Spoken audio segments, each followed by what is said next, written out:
Hey, what's up, guys? It's Ben from UnitedQ. It's Wednesday, which means we've got another awesome podcast to help get you over hump day. I'm here with my co-host Dan. What's up? And we're brought to you by ProQ, BBQ Gourmet and Smokewood Shack, our awesome sponsors. ProQ is dedicated to providing you with quality smoking products with top-notch service, free advice for beginners to pitmasters. You can find them on Facebook, Twitter and Instagram under ProQ Smokers. So if you think about buying your first smoker, wanting to upgrade or looking for authentic charcoal commercial smokers, check them out over at Max Barbecue. And BBQ Gourmet is devoted to promoting real barbecue and supplying the UK and Europe with top championship-winning barbecue rubs, sauces, marinades and accessories from the United States and around the world. You can find them on Twitter and online under BBQ Gourmet.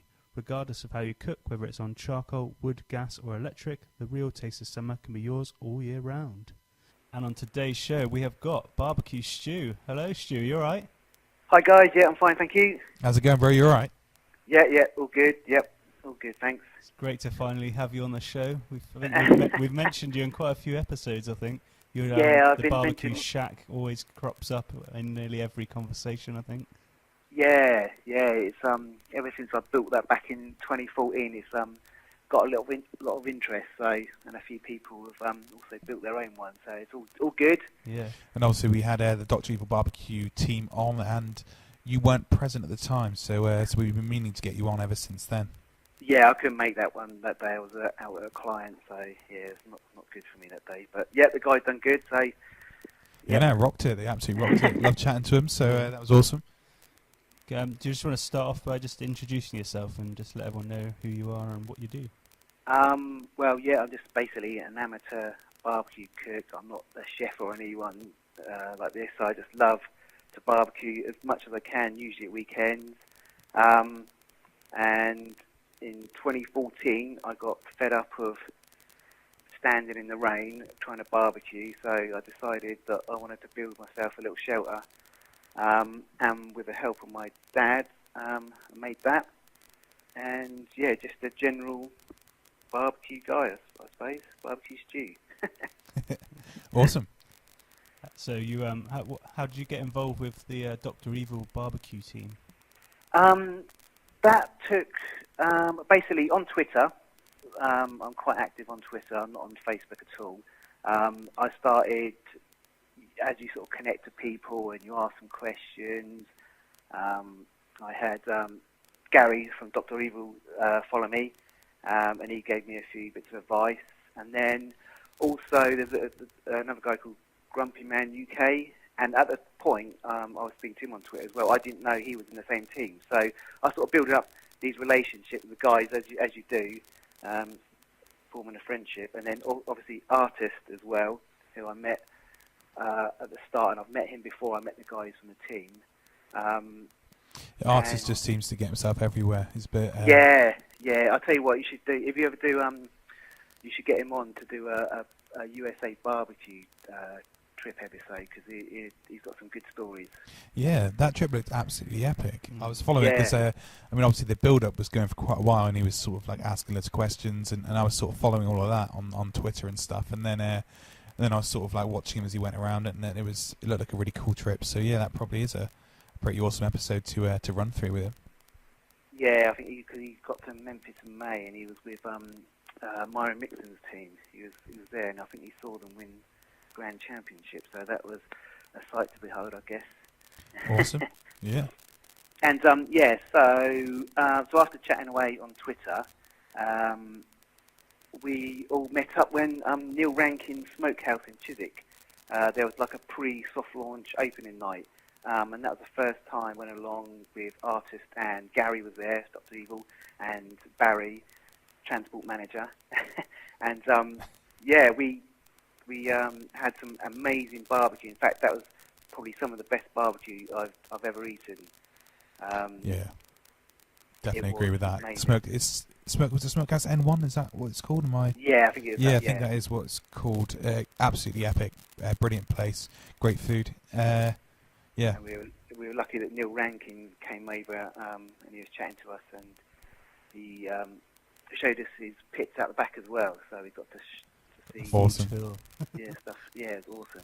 It's one of the bits I look forward to most when I go to a barbecue restaurant is trying to get to go and check out what they're cooking on and just chat to the chefs and stuff and see how they do things.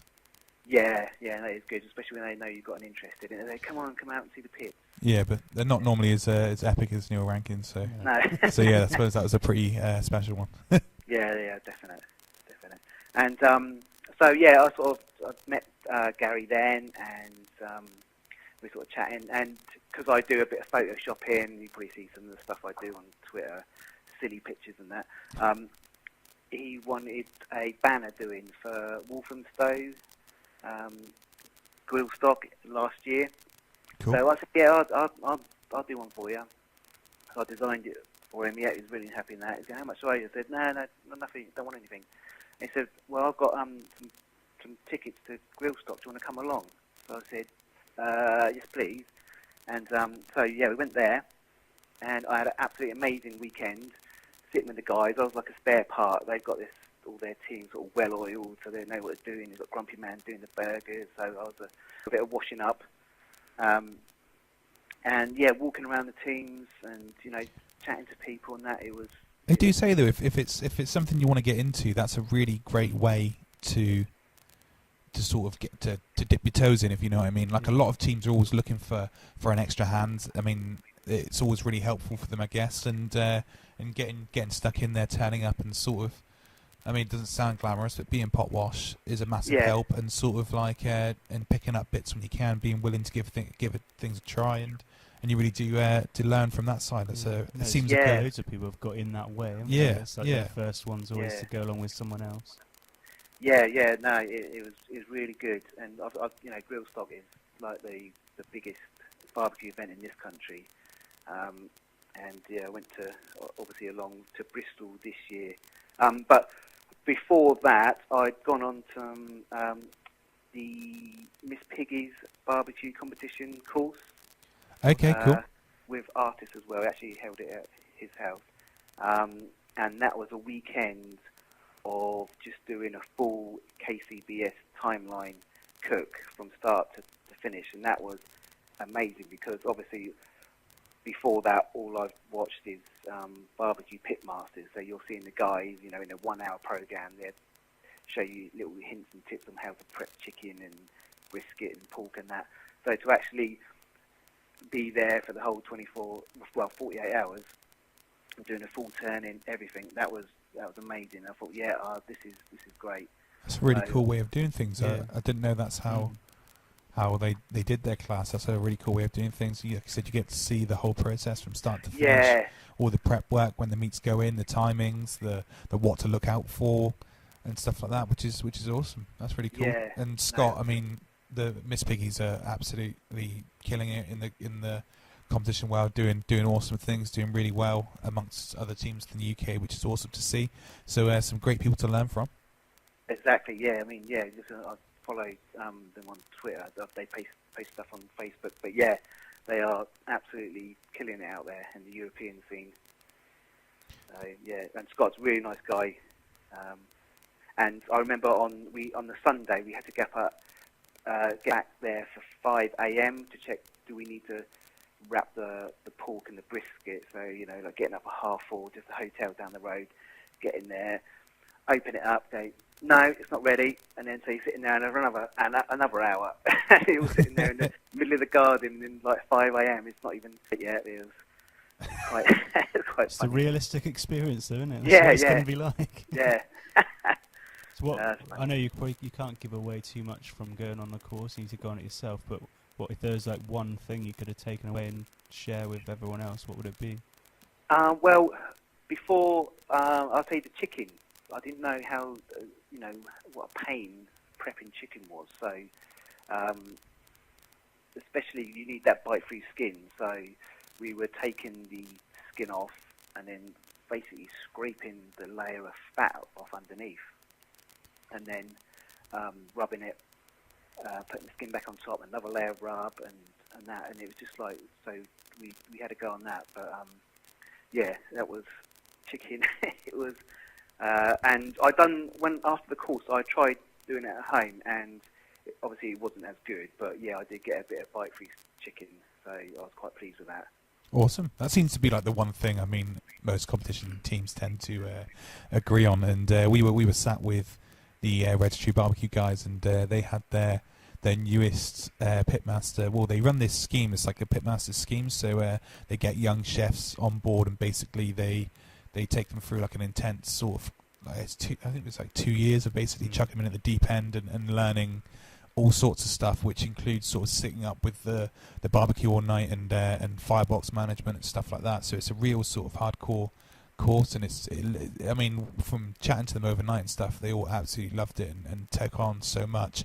And included in that is they do the pilgrimage every year, Registry Barbecue, and that's also included sort of to wrap it up, to go away and sort of compete and meet people and explore and stuff like that, which was awesome. And they had their newest member, and he was on chicken duties because he didn't know beforehand, but he was like, but when they're on their way, they're like, okay, so who's doing what? And no one said chicken, so he drew the short straw. And then we were sort of sat there whilst he was scraping his skin, and he was like, now I know why. Yeah, he was like, now I know why no one wanted it. I reckon we drank about like 4 pints in the time he sat there just scraping away. He said towards the end as well, he was just half doing it as well. Couldn't be bothered any longer. He was like, nah, not doing this. Worst job that is. That's funny. Yeah, so chicken was your biggest thing that you learnt from the club. Yeah, and brisket as well, because I remember before I went on the course, I got my first full packer brisket from a local meat company in Reading, and obviously I was sitting there going, right, let me watch some Franklin videos. How do you do this? Yeah, okay, got it. And then obviously I unwrapped this thing, and it was like a melted waxwork. I was like, oh my god, I don't even know which way's the point, which way's the flat. It was just like, it looked like nothing that that you usually see. The last one I got is sort of it's an Angus Aussie one, and that was sort of slightly pre-trimmed, so you can I sort of got my way around that. But this first one, I remember I was sort of asking for help on Twitter, and Andy Low and Slow gave me a bit of help, and also Steve Hayes. Awesome. And basically, I was trimming a brisket by sending it to Steve. Step by he was step. saying, yeah, and I had like a screwdriver this end, a pair of scissors down this end, and he was going, the side where the scissors are, you need to cut that off, and that'll be where you need to cut it. So, and then I got about halfway through, and then I just didn't get it. So I said, Steve, thanks for your help, but I'm just going to cook it as it is, and just cooked it. But at least I knew where the grain was. So, but it actually came out awesome.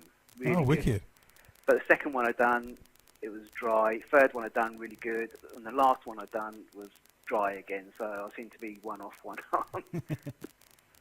Awesome. That's a great thing about social media is like we can be doing something like that, and it seems like in the barbecue world with the barbecue family, everyone's so keen to sort of step up to the mark and help each other out. So like you post something like that, and immediately you got two awesome, really knowledgeable guys, Andy and Steve, who are there to taking you step by step through trimming a brisket.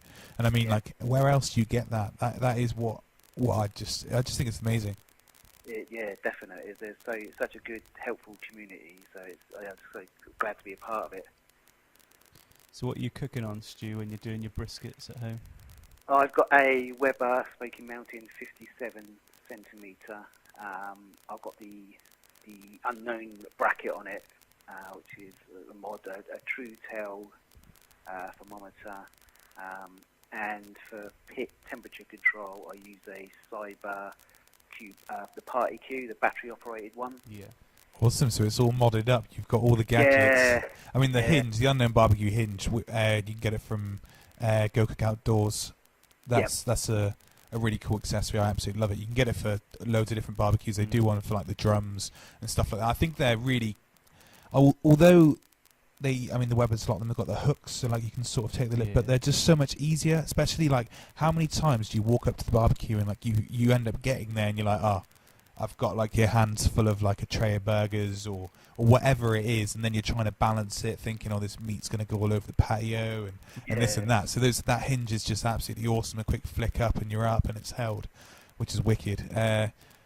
Yeah, so that's awesome. Tell True thermometers. They're like, meant to be like the best sort of ambient temperature sort of air thermometers you can get, which is awesome. They're really cool bits of kit. Do you have for the one of the glow in the dark ones? I really like those. I think I really need to get. Yeah, cool. Yeah. They do like a glow in the dark one, which is looks pretty awesome. But yeah, and then you've got what else? You've got the CyberQ. So you've got the Guru. The CyberQ. Yeah, the Party Q. Cool. Party Q one. Yeah. How'd you get on with that? No, yeah, it's good. I find before I had that, I had a bit of trouble with the temperatures, sort of rising, and it gets a bit out of control. But at least now I can sort of set the temperature and go out for a few hours. I'm not sort of tied there, and when I come back, I know it's still it should be fine. Yeah, no, that is it. Gives people confidence, I think. Yeah, that's the thing is I always say that. Yeah, I'm happy to go to sleep with what I cook on, and I'm happy to go out and come back. But it is just still, even when you get to know your smoker like beyond belief and everything, still at the end of the day you don't want to, especially you got like expensive cuts of meat and stuff. You don't want to be putting like a £60, 60 pound brisket in there and going to sleep and just. Because anything can happen. Like that's the thing when you're using the elements to cook with, fire and stuff, that you sometimes can't control it. I mean, for instance, if you had like a gale at night or whatever, something like that, like really high winds, weather changes halfway through the night, you end up getting like a direct breeze blowing straight into your vent that's open, and then you've got like a roaring fire out of control within like literally almost instantly. So it's one of those things that really.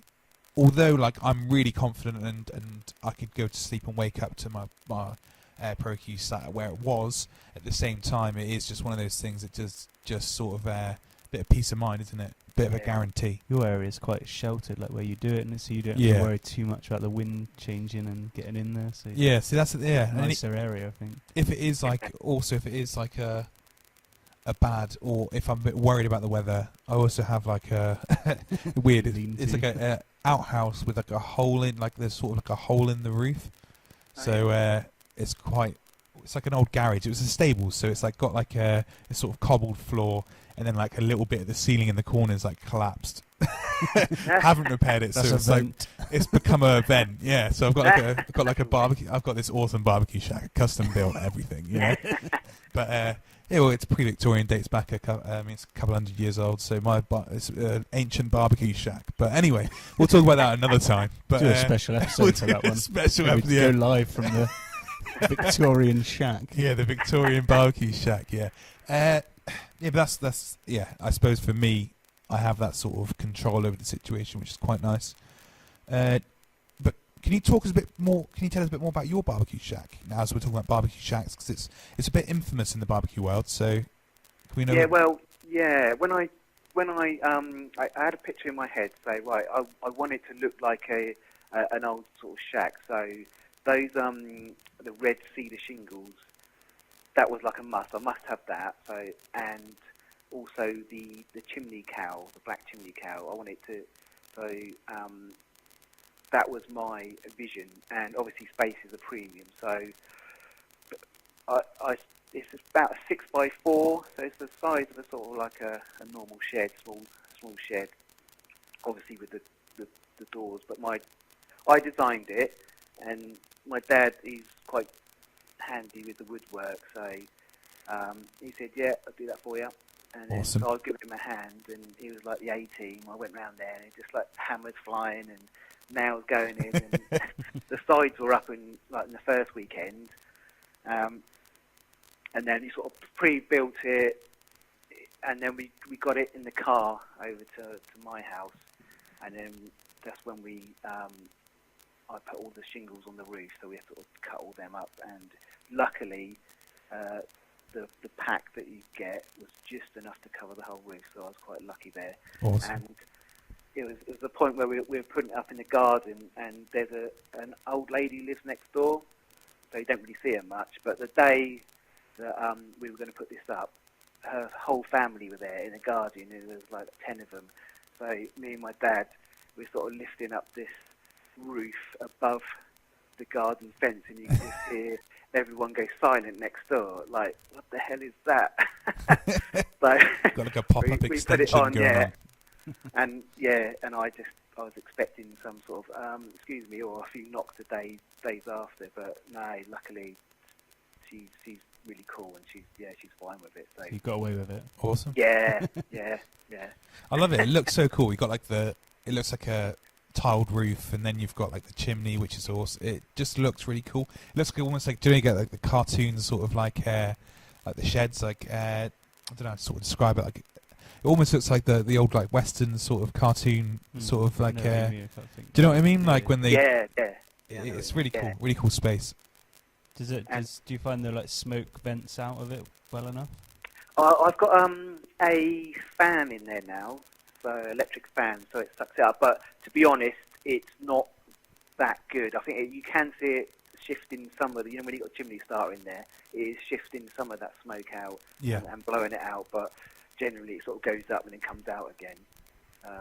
Depending, I think if it was more closed in, it probably would be vent better. But it's not the best, but it's all right. And I've also added on there, since I built it, some side windows, because I found when it was raining, it was sort of coming in the side and bouncing off. So I put them in, and that's a lot better. Cool.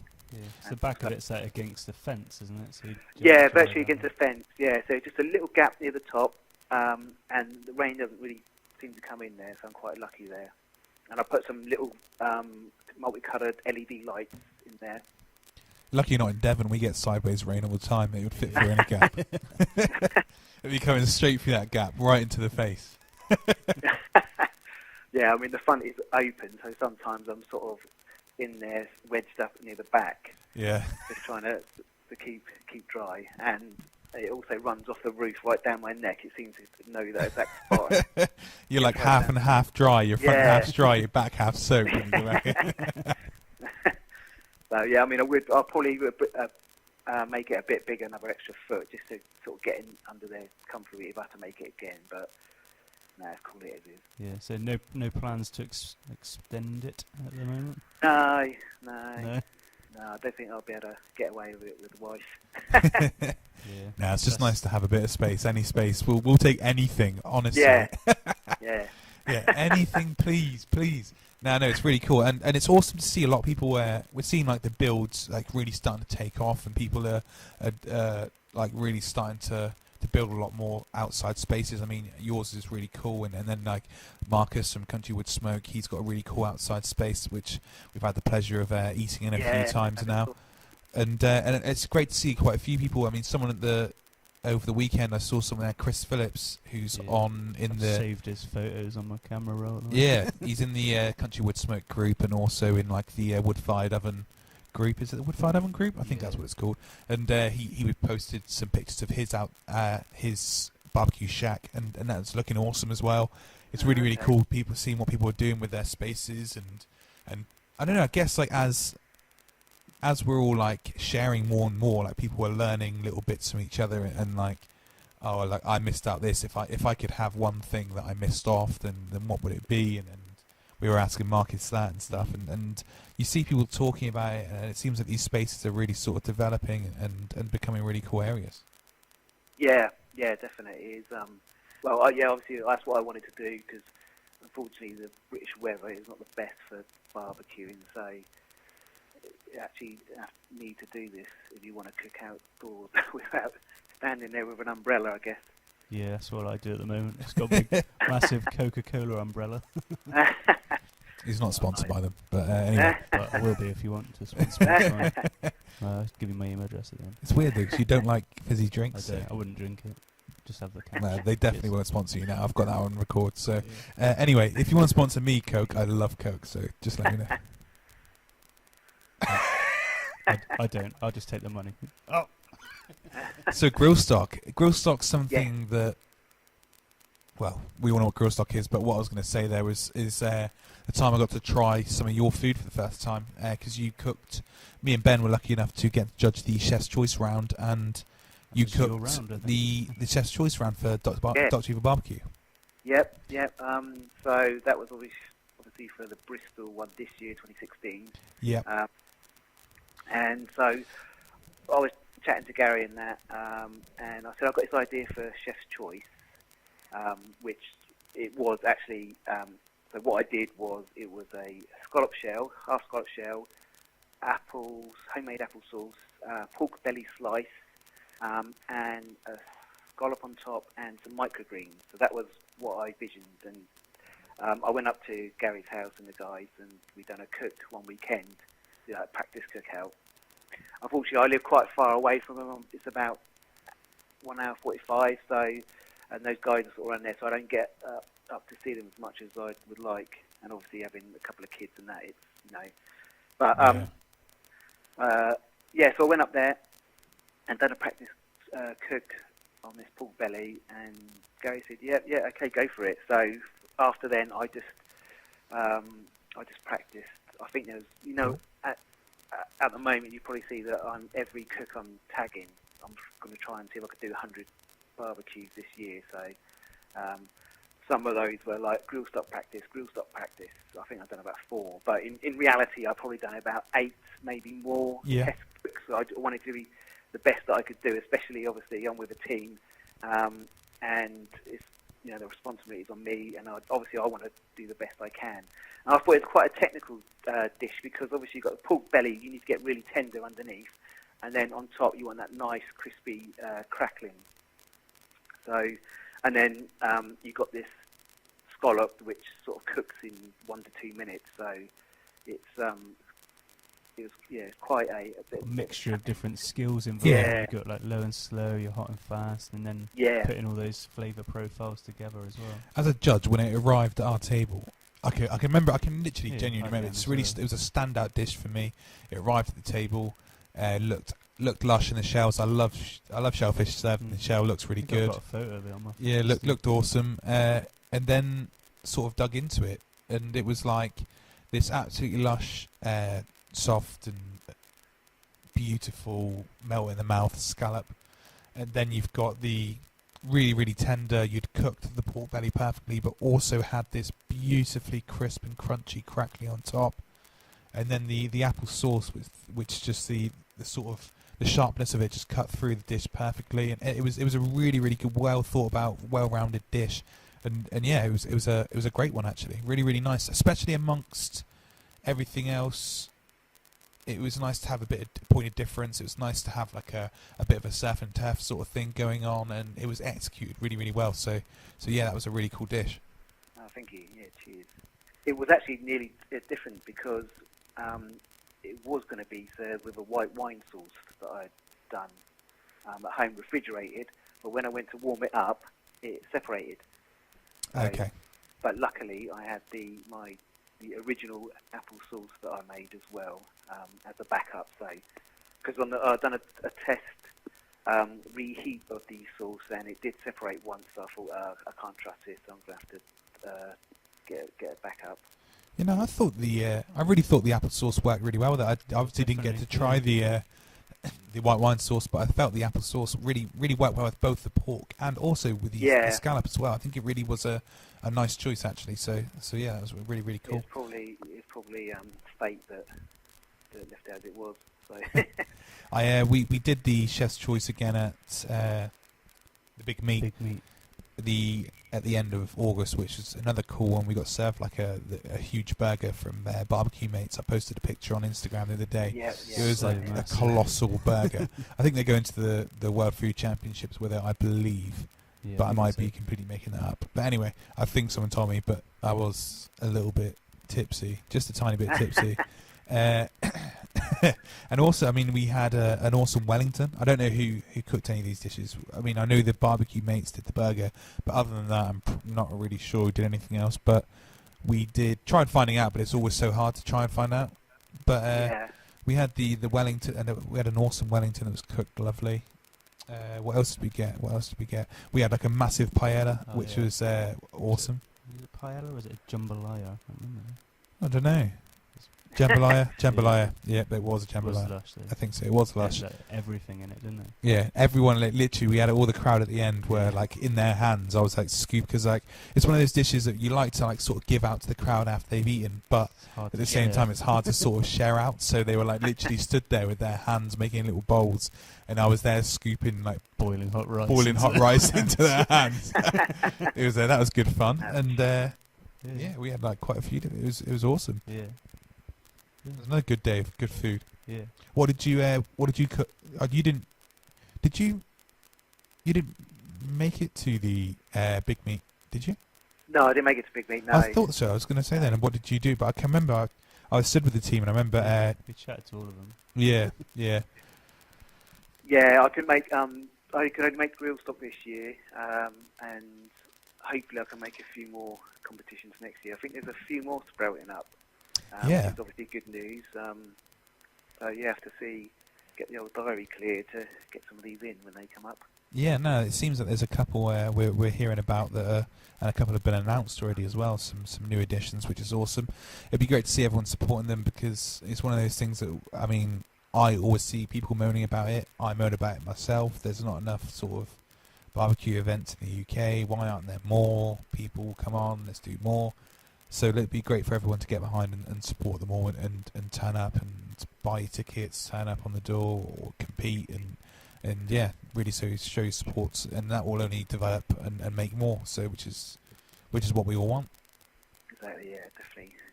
And cash prizes wouldn't go amiss. Definitely. So Blues Smokehouse, I always see that you're going to Blues quite a lot. Yeah, I was lucky that they live down the road, about 10 minutes away in Bracknell. It must be in their second year now, and they were sort of building it as I was obviously into smoking and that. So I was chatting to them on Twitter quite a lot, and I was quite excited that I'm gonna have my own smokehouse just down the road. So they invited me to their soft launch in Bracknell, which was absolutely awesome, and got to see the smokers, and so I always try and get there as much as I can, and I get some of the guys from our street as well down there, and a few mates, and it's just lucky that it's just down the road. What's your favourite thing on the menu at Blues? I usually go for that challenge platter, and we just share it, and just a bit of everything. But I do like their onion bundle. I like their the bacon jalapeno torpedoes things. They've got a real nice smoke taste to them. Wings. Yeah, what don't I like? You've got the same problem that we have as when we get to these places. Like, we want everything that's on the menu. Yeah. So we always just have to go crazy and order the massive platters. Where were we? It was Hickory Smokehouse. And sad news about Hickory's burning down. Glad to hear everyone was all right. But hopefully they managed to get that sorted and back on their feet. But we went to a Hickory's up near Birmingham that had opened. Can't remember where it was exactly, but Coventry, wasn't it? Coventry? I don't know. But yeah, anyway, so we went there, and they've got like this thing on the menu, which is a family share platter. But it was like the only thing that had like everything on it. So I was like, can I have one of those? And then Ben ordered as well. And then they were like, oh. Well, you know, the family share platters for like 5-6 people. And I was like, well, I want a bit of everything. So it was my only way to get a bit of everything. So they brought it out, and then it was only for one person, I felt. But anyway. You did finish it, didn't you? Nearly? Yeah, it was just the chips. The chips didn't finish, but they don't count anyway. No. Could have taken them away. Yeah. I remember they weren't barbecued, were they? The first time I tried that, the big platter, sharing platter at Blues, it was just me and my brother. And my he's not bad at putting stuff away. And I was struggling. At the end of it, I had to question myself, do I actually like barbecue anymore? I was that stuffed. It took me about a day to recover, but it was so nice. Yeah, we've had a couple of those where we've had to lay down for a good we walked like 2 hours home from Reds in London, because we were so full after we'd eaten. Like, we'd smashed whatever we ate, bucket of ribs each, and some other bits and pieces, and we were like so stuffed. We were like, okay, we're gonna have to try and walk this off. So we walked home, but then we're like just so full for like 48 hours afterwards. We were like still full from the amount of food we ate. But yeah, pretty standard procedure for us now. It was just me and him that were there, so like our wives weren't there to tell us off or stop us. Or, you're not ordering that, but no filter, yeah. Yeah, the other good one, that was the Grill Stop book launch. I mean, absolute smash loads of stuff there. The ladies, like, we were literally lucky enough to be stood next to the barbecues, and like, and what they're doing is like the pit masters are bringing the food off, and they were like sort of portioning it all out, traying it up, and then they had some girls sort of walking it around. Porchetta. And literally, we were stood right next to like where they were doing it. So as soon as the girls turned around with their platter, we were like, "Oh, this is convenient. We'll have a bit of that, bit of this, bit of that." And then by the time they got around the circle, I'd finished my first one, so I had a second one. Good, funny. Yeah, I had I think I've had that big platter from Blues as well when I went up to see Jackie a little while ago. Yeah. And she was very disappointed in me, and I was disappointed in myself. I just had so much left over. You needed me there. Yeah, I did need you there. Needed the support. Couldn't do it on my own. Did you manage to doggy bag it? Yeah, I just had to bag it all up and took it all back to my hotel. It went eventually. He wanted a bit of privacy to finish it off. As soon as I was in private, it's fine. Couldn't do it with an audience. It's weird. Normally, people don't talk about taking barbecue back to the hotel room, but that's another podcast. That's a different podcast. Yeah. Like that Biste Trail smell going up and down the corridor of hickory smoked meat. Lovely. Yeah. So you're going to be getting involved in the old Goat-tober, I believe. Yes, yeah. So after listening to your podcast with James, I think it's episode 34 from Cabrito Meats, I just thought that sounds like something I need to get involved with, because to hear about all these kids that are just been, from the dairy industry that have just been euthanized. I just thought, like waste. Yeah, what waste? Yeah, I can't believe it. So, we formed a small Twitter group. I think there's about 20 of us in there at the moment, and we're all sort of deciding on who's going to cook what. But the 8th of October is the date that we're going to set. We're all going to do like a big sort of cook-along with us all together, and then obviously we'll be tweeting and Instagramming what we're doing. But yeah, just to raise awareness. And James is obviously helping us source some meat. I'm going to do Neil Rankin's goat tacos,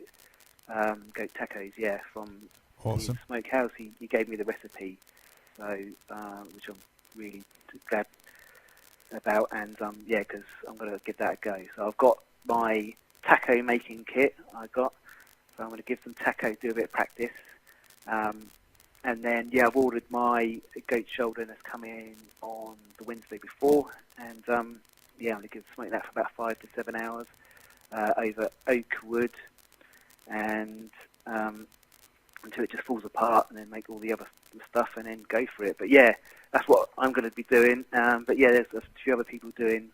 I think there's did I say there's about 20 of us at the moment? So if there's anyone else out there want to get involved, then you can either contact me, and we'll put you in the group. But yeah, there's Kelly's in there, Marcus and Angela and Chris A Barbecue, and all the other guys are doing it as well. So yeah, looking forward to that. Yeah. Awesome. Yeah, it's been great to see sort of the snowball effect on Twitter, and I know James. I've been talking to James, and he's really appreciates the support from the barbecue family, and didn't imagine it taking off as much. But I mean, already I think he's got like 40 or something restaurants signed up. So to have the barbecue family on top of that, chipping in and helping out, is awesome. He's really pleased, and we're really pleased to see that happening. That was a good episode. Yeah. Yeah, I don't think really you guys enjoyed you didn't actually say anything, did you? I think you... No. it. Yeah, It's I a think that's nice, why easy one for us. it was a good episode, probably. Yeah. So you're actually making the tacos yourself as well. So you got the you've got a taco press, have you? Or Yeah, I've got taco press. I've got I think there's mexgrocer.co.uk. On there they had the Mexican flour, which is sort of specialised. I don't know, something like dipped in lime or something. But yeah, that's the Cool. authentic. So I'm going to make that. And one of the guys I work with here, he's actually Mexican, so he's going, awesome. yeah, Got some inside knowledge. yeah. So I'm trying to get a few more recipes from him, from the Mexican cool. side. That's what you want. You want him to tap up his grandma's recipes and get some real authentic stuff on the go. I had a go at making tacos. I used like a sort of like a corn tortilla sort of recipe, and then rolled them up into balls, and then I don't have a press. I use like the bottom of a pan. So I had like a pot around the sort of size that I wanted my tacos to be, and then sort of use the press to press them down, and then sort of just cook them for a little bit, just in a dry pan. Actually, is what I used. I think.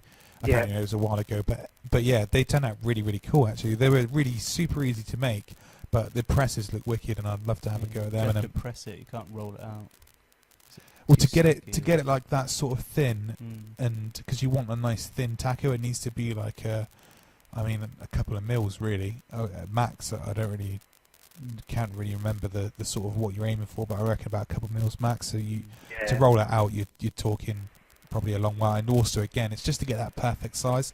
The presses just push it properly into that perfect circle. Shape, So yeah, it makes it a lot easier. It makes life a heck of a lot easier. I haven't tried so I'm looking forward to seeing how the authentic flour turns out. So I've not used that. I used just corn flour, which was not, which turned out good anyways. But yeah, let me know how that turns out. What are you gonna rub the goat with? I haven't got that far yet, but I'm not sure if I'm going to put a rub on it or just keep it quite simple. Mm-hmm. Cool. I have to have a look at the recipe again to see, but and then is it served with like some sort of salsa type stuff, or? Yeah, there's a chipotle mayo, cool. coriander. Nice. I think there's some avocado in there, which I don't think you get in the restaurant one. So I'm going to give that a go. Yeah, because I've got some of the family round, and sort of they're going to have goat, and they sort of look at me and go, "Goat, what?" Eh? And then I sort of go, "Well, we're one of the only countries that don't actually, eat goat." Blah blah blah. So I've got a few, people on board. Family members are going to try. So I've never had it before. It's supposed to be like a sweet lamb type taste. So really looking forward to that. Cool. Sounds good. I mean, I know Neil absolutely loves tacos, I guess, because I've just seen him. He's been in LA for a couple of weeks, and I think all he ate whilst he was there were tacos. I think he had them like 3-4 times a day. So I think he's a bit of a fan of tacos, and I know that James felt that his goat taco, really was like one of the best things he's ever had. Yeah. So I hope that recipe turns out really well for you. I'm sure it will. And it's just, it's a real, like you were saying there, just a chance to sort of educate people. Like when you speak to them and say, I'm going to cook goat, then it's a bit like eyebrows are raised and stuff like that. But as soon as you start telling them a little bit about it, and I guess once they try it, their minds will be changed. So I think it's just like really getting involved with that and really spreading the word. Goattober, guys, get involved, get cooking. As he said, if you want to join the barbecue family's sort of movement and cook, then it's the 8th of October, and give them a message, and they'll invite you into the group. Or alternatively, just cook anyway. I mean, you don't need to do it on the 8th. That's a day where there's a group of people with a common sort of interest that are doing it together and sort of bombarding us with a day of barbecue goat, which is going to be epic. I'm looking forward to it. But also, along the way, there's a whole other 29 days there's a whole other 30 days to cook. Nice. So get involved, guys. We want to be pushing out Goattober recipes all month. So get involved and push them out. Me and Ben are doing a jerk goat. So we're going to do a whole goat on the jack pan. Ben's got a jack pan. some from the Jack Pan Company, which is absolutely epic. He's been cooking a lot of Jack recently on it, and he is a Jack, so it all makes sense. And then, so also we're going to be doing a whole goat. Can't even get a word in edgeways to say anything about it. Not stopping. So yeah, we're going to go for a Jack goat, and that should be pretty epic. See if you bring anything better to the jerk situation. I'll make it a hell of a lot better, but you are just a jerk. So yeah, I'll be using the Jack while stood next to a jerk, so it'll be a pretty epic cook. But bringing your Scotch bonnets and your socks again? Yeah, I've got Scotch bonnets in my socks. I've got a bit of pimento in my other sock. Yeah. And I'll bring them along for the ride. Don't worry about that. Thank you. They call me Caribbean Queen, just to let you know. So Jack runs through my veins. Yep. You two remind me of Ant and Dec of the barbecue world. Oh, you put an E in there instead of an I? Yeah, it's Anton's. I can't say it. Anyway. It's a clean podcast, remind you. Yeah, no, guys. So honestly, it's a real great cause. Get involved.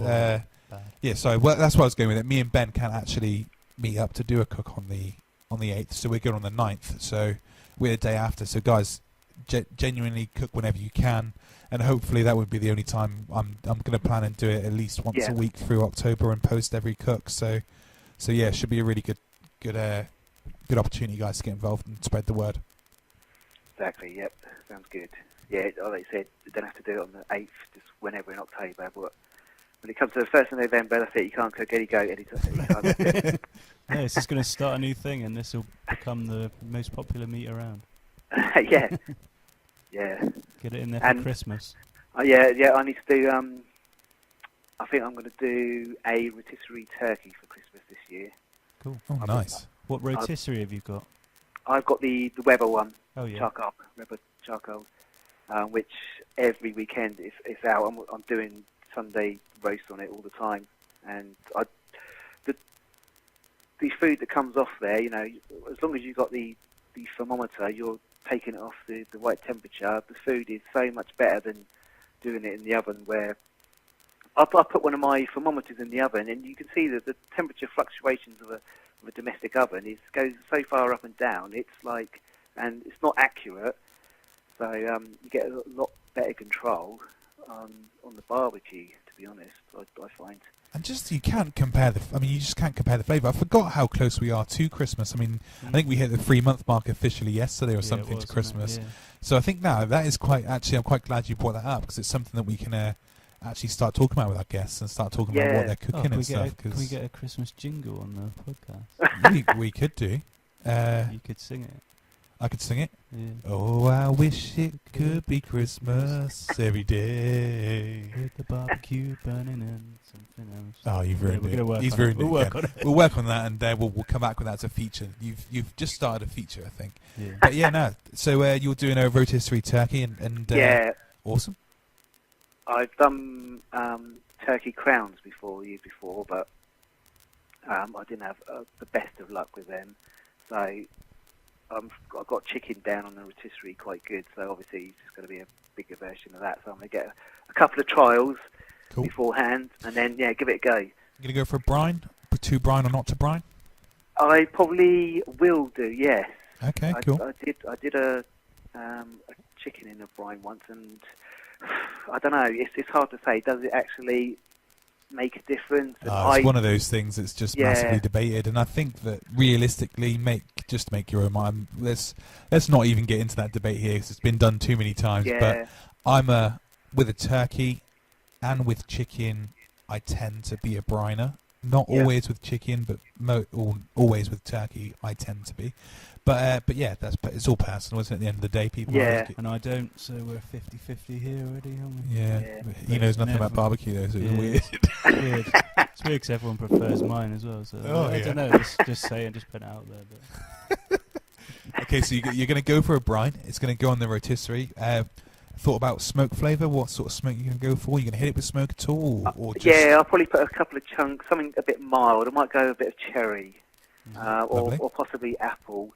And I'm going to use the rub that I used last year, which was, I think it was Eat the Smoke, the Christmas rub or seasonal rub. I can't remember what it was, but it was lovely. It had loads of, even cranberries in it, cinnamon sticks. I'll have to find out what it was. Awesome. That's I'm cool. going to go with that. Yeah, I was going to say, that was like my next question. Are you going to keep it traditional Christmas flavours, or are you going to go with like a barbecue sort of rub flavour? Which that's cool to hear. You're going to go with a Christmassy sort of rub. Yeah. I'm definitely going to do that. Cause so is that that like works dried well. cranberries then? Yeah, it's all like a dry rub. I'll send you a link as well afterwards to which one it is, and I've used it for the last couple of years now. Cool. Yeah, Cool, yeah, should definitely share that. Yeah.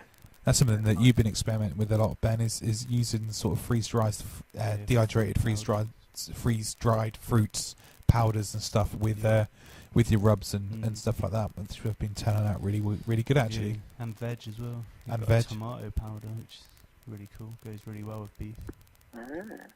What about you guys? I see you're doing the dark matter rub. Ooh. Yeah, Dark I'm happy with it. I love it. I'm happy with that. I've sort of developed it to a stage where I'd be happy to turn around and sell it to people, but it's just getting the time to sort of do it. And at the minute, we've got a lot on at the moment. We're sort of putting a few bits and pieces together and around and about all over the place.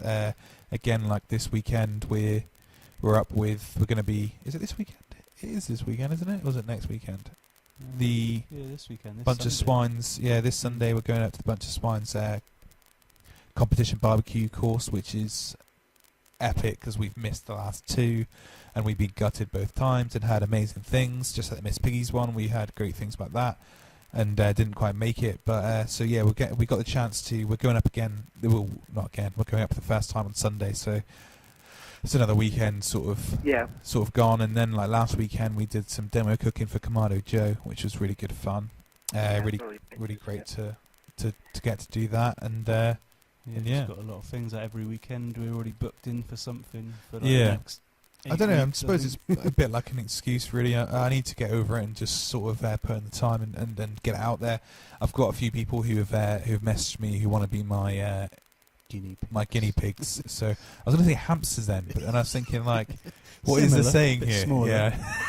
smaller. Yeah, they want to be my hamstery guinea pig sort of things. So I'm going to give it to them and I'm going to name them and see if they like it or not, and then maybe develop it a little bit further from there. So I need to get.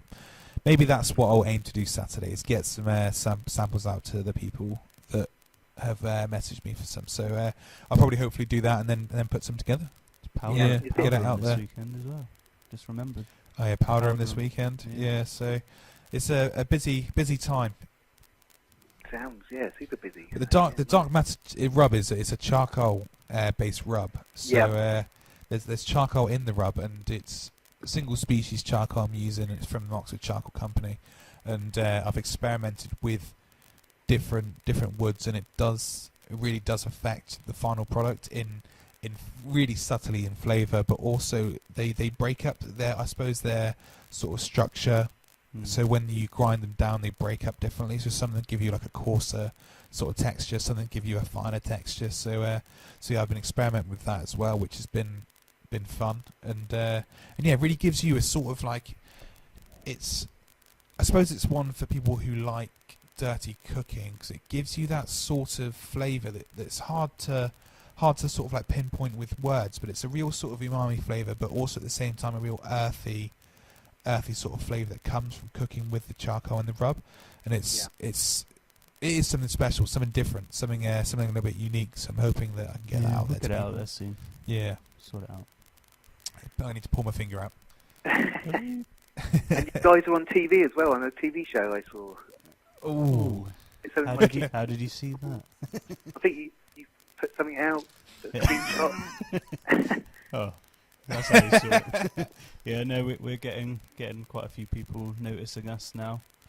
So on the 3rd of October, we'll be featured a little bit more on Channel 4. So yeah, look out for that. I don't know if it won't be our episode necessarily on the 3rd, but the series begins there. Yeah. My Kitchen Rules. They probably would have cut Ben out of most of it, but there'll be me at least. So It's not you. I've seen the picture. It's not you. They edited someone else in. They got a This body is double. awkward, isn't it? Pretty big body double, but they got a body double.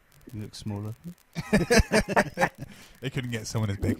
Anyway, right. We are at the hour marks. We are going to jump in there and call it a day. Hey, Bob. Thank you very much for coming on. No worries. Could you Thanks remind for having everyone? me, guys. Thank you. Can you remind everyone where they can find you on your Twitter? My Twitter handle is @graboid456. Don't ask. And on Instagram, I'm BBQ_Stu, STU, which I'm started to use a bit more now. Trying to use Twitter and Instagram. Yeah, we love Instagram. It's just so good. Get all your visual photos. Yeah, I done one of my little stories yesterday, my rotisserie lamb. Oh, So cool. I think that's on there somewhere, but I think they last 24 hours. But yeah, that's where you can find me. Awesome. I think I followed that story actually. I messaged you. I saw the final slice-up shot, and I was like, "Yeah, that was awesome." Yeah, I was happy with that one. Yeah, I think we need to maybe do the opposite and get more on Twitter as well. Like whilst Stu's working on getting on Instagram more, I think we need tweeting more. Yeah. Definitely. That can be All good. Right, bro. Cool. Thank you Cheers, very mate. much. Thanks for coming and on. we'll chat Thank to you you very soon. much, guys. Cheers. Yep. See you later Cheers. on. See ya. Bye. Bye. Bye. Right, thanks for tuning in, guys. We've recorded yet another awesome podcast to get you over Hump Day. As always, we're brought to you by ProQ, BBQ Gourmet and Smokewood Shack, our awesome sponsors. ProQ is dedicated to providing you quality smoking products with top-notch service and free advice for beginners to pitmasters. You can find them on Facebook, Twitter and Instagram under ProQ Smokers. So if you're thinking about buying your first smoker, wanted to upgrade or looking for authentic charcoal commercial smokers, then check them out over at Max Barbecue. And BBQ Gourmet is devoted to promoting real barbecue and supplying the UK and Europe with top championship-winning barbecue rubs, sauces, marinades and accessories from the United States and around the world. You can find them on Twitter and online under BBQ Gourmet. Regardless of how you cook, whether it's on charcoal, wood, gas or electric, the real taste of summer can be yours all year round. What are you going to say? Did you say thanks to the Chinese at the start? Chinese? Yeah, I think that's what you said, didn't you? Did I? To who? I haven't finished yet. Let me finish. Sorry. Maybe you can come Go back on, to go your on. Chinese. Sorry. And Smokewood Shack delivers quality smoking wood every time. They provide the smoky goodness, you provide the talent. And I provide a lot of talent. you on the other hand. So if you're looking for smoking wood chunks, dust, chips and planks, up to you, then head on over to smokewoodshack.com and you can find them on Twitter under Smokewood Shack. So it's goodbye from me and goodbye from Dan. And goodbye from me. Not speak now, I think instead of when you meant to say thanks for tuning in, guys, you said thanks for Chinese, guys. Yeah, well, I'm fine with that. I haven't had any because I'm on a diet. Did anyone buy you Chinese? 'Cause that's what I'm actually trying to establish whether someone actually bought you Chinese or not. Because I'm pretty annoyed if I had a they did. tie the other day. Everyone likes me more than you. So no one likes you. why have they bought you? Why have they bought you Chinese and not me? That's what I'm finding difficult to understand here. They all say, "Dan, you're the better cook. I like you more. I know they say I prefer what you say." but they buy me the Chinese. So Oh, subliminal messages. Is that what you think? Yeah. Okay, Ciao. makes sense. But anyway, see you later on the Better Cook.